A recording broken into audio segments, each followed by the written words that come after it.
Ești prea frumoasă, o să mă dai de belea. Dacă o încearcă vreunul ca de mâna mea.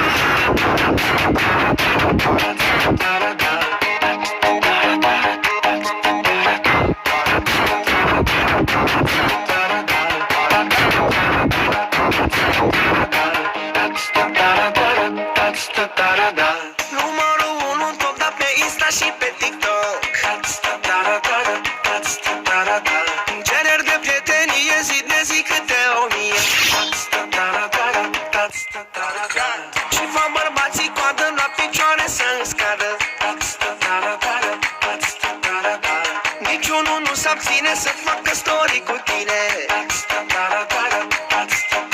Îmi stai așa, nu te mai aranja. Stă bine și într-o pijama, și într-o rochie de seară, și într-o rochie de vară, între ciorce domnișoară. Frumoasa frumoaselor, măbușa Barbie. Dacă te duc la Dubai, te fură la Arabii.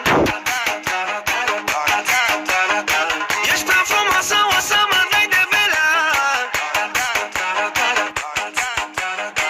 Dacă o încearcă vreunul cade în mâna mea. Frumoasa frumoaselor, păpușa Barbie. Dacă te duc la Dubai, te fură. Ești prea frumoasă, o să mă dai de belea. Dacă o încearcă vreunul cade în mâna mea. Frumoasa frumoaselor, păpușa Barbie. Expert Production, Joke Music,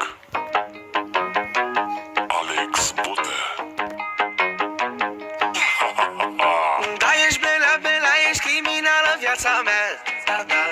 Oriunde faci ravagii, cum făcea cu stângul Hagi.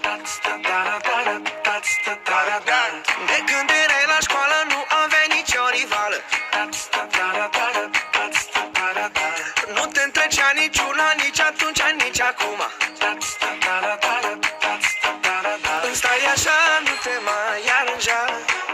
Geama și seară, și într-o rochie de vară, între ciorce domnișoară. Frumoasa frumoasă.